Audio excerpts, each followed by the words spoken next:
Ayun po, sa episode na ito po, good news at bad news po ang ating update sa ating taniman. Opo, yan. Ngayon po, ang unahin natin siguro ay yung bad news.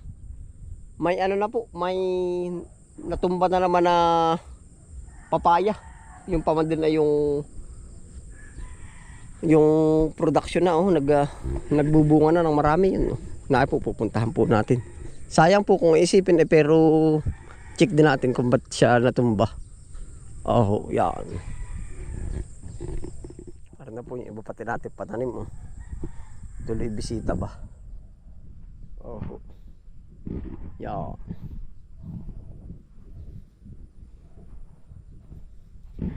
Yun na po yung papaya. Yan, inaharbisan ko pa nung pan-deliver. Ba't yun natumba na? Oh. Hindi na ho natin alam ang dahilan ay. Yun. Oh. Tapos ari po ay iba pa rin papaya. Lumakas talaga ang hangin pala. Ba't nagtumbahan? Oh. Yan. Mga natumba rin po ito. Ay, bulok ang puno.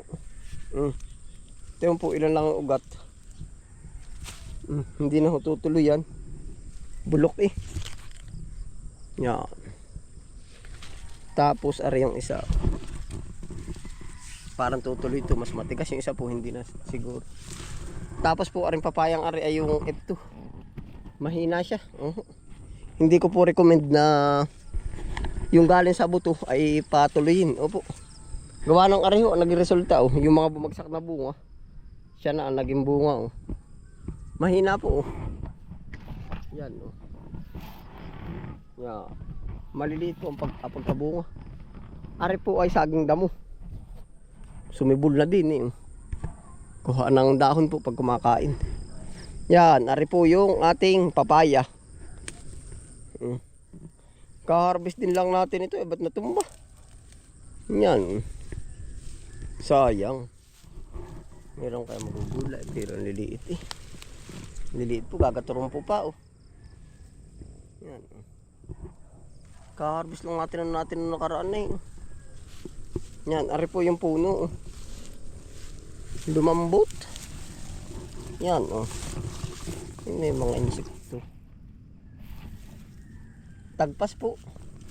Mahandaw. Ay, pero may balat pa Baka posible pala siyang mabuhay pag po magkakaig Huwag na natin putulin Meron pa pong balat Yan Parang iniliko lang.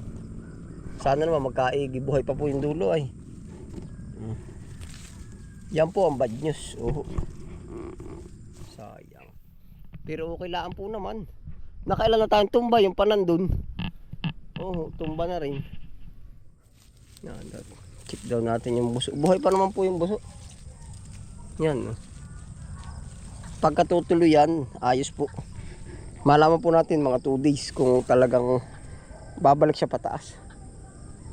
Yun pa po yung ibang papaya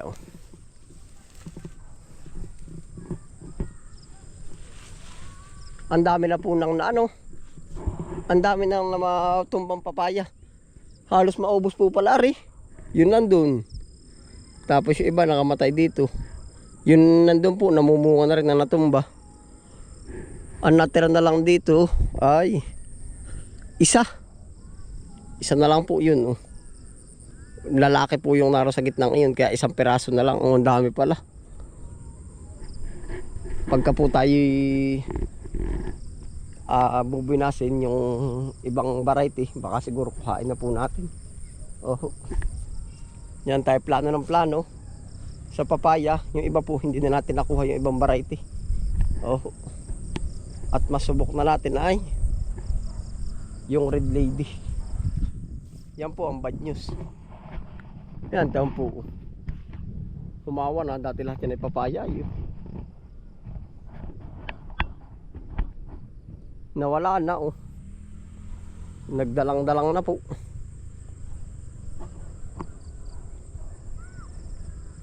Yun na lang po ang natira Yun ang diis-diis, dapat ganun lahat kadiis ay. Yan. Nabawasan na naman. Yan, ari po yung isa. Nawala na pati. Oh. Yan. Patay na ho talaga. Yan.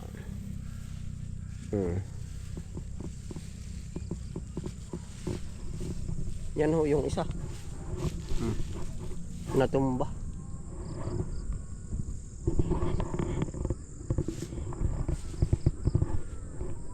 Ito, apakatatag ng mga puno. At gawa po ng apakalalaki. Oh. Yan, tatag. Yan po ang bad news para sa papaya.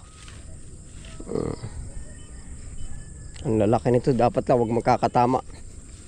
Alam po pag nagkatama yung ganito. Yan, no. Pagka parang nabulok, yun na. Panimula na po ng pagkatumba niya. Oh, yun pa.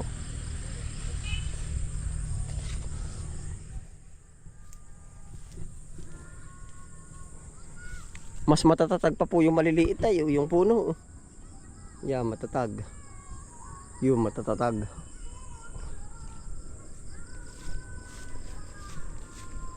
Kalasi nagbibideo okay doon sa ating kahanggan.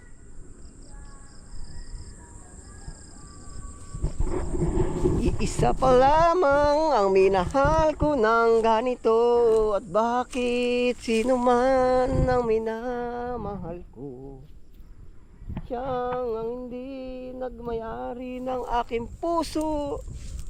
Sa bawat pangalan, kalaro'y kaibigan. Iisa pa lamang minahal ko ng ganito. Yun po ang kanta. Doon kay Kakamingging Kalasi. Oh. Yan, ari po yung papaya nating matatatag. Mas maganda pala siguro, hindi gaanong matabunan po. Parang pag natabunan siya dito, nagsisimula siya mabulok. Opo. Yun lang ang kita ko. Ito matatatag. At saka po ang papaya, mas lalong tumatatag sa garni. Sa yung ganito. Yung tuyong-tuyo. Tapos papatubigan na lang pagka yung napainan po.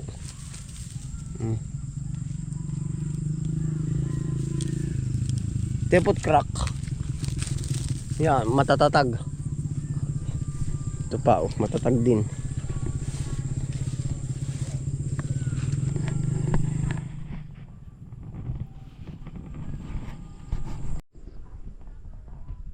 Bukas po pala may maha-harvest na uli, oh.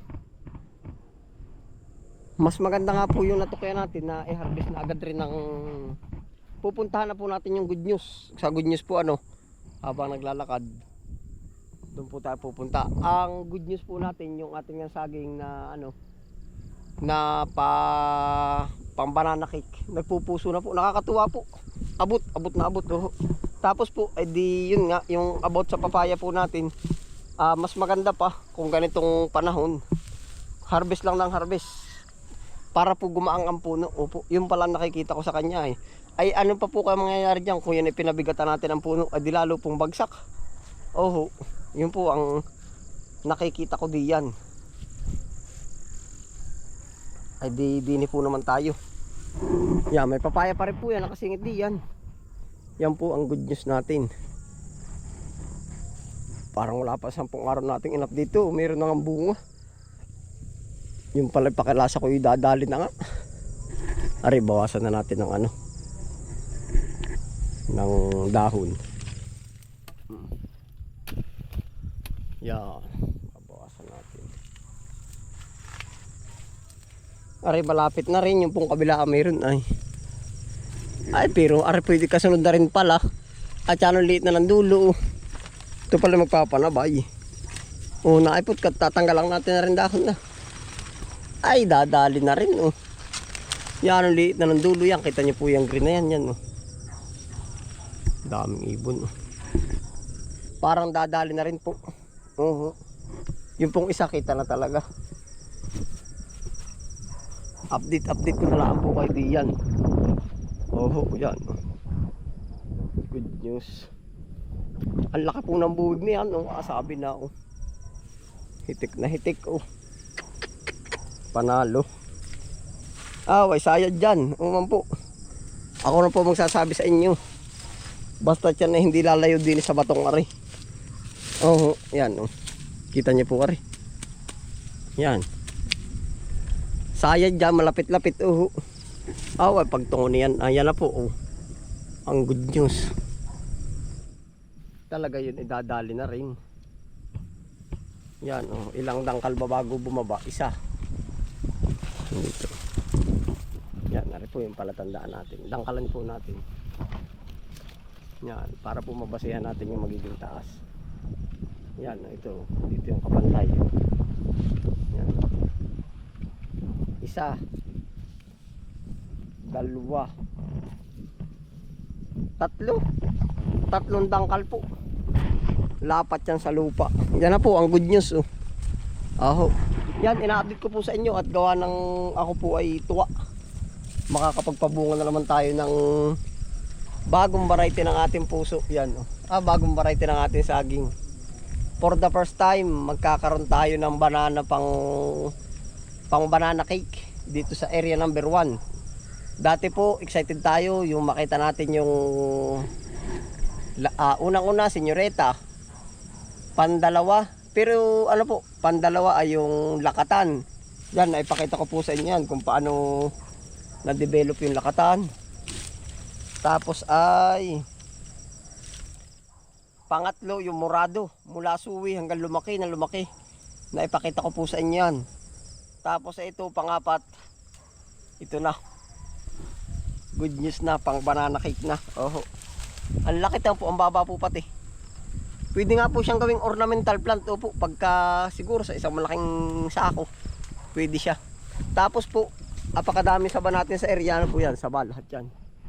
Yan po ay naabot na natin dito na meron na po mga tanim po.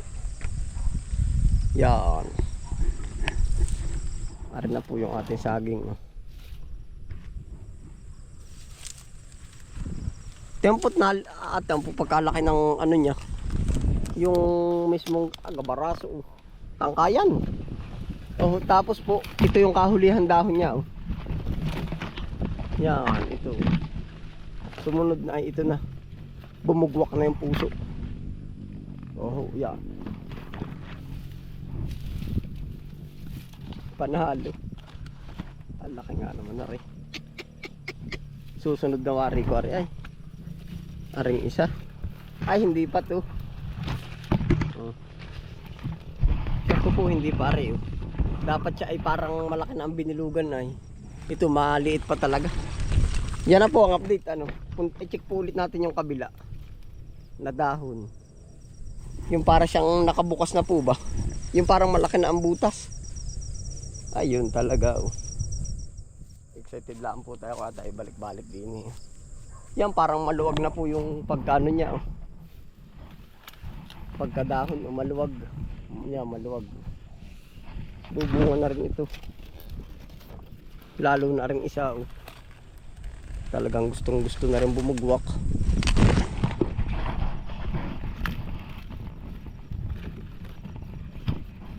Yan.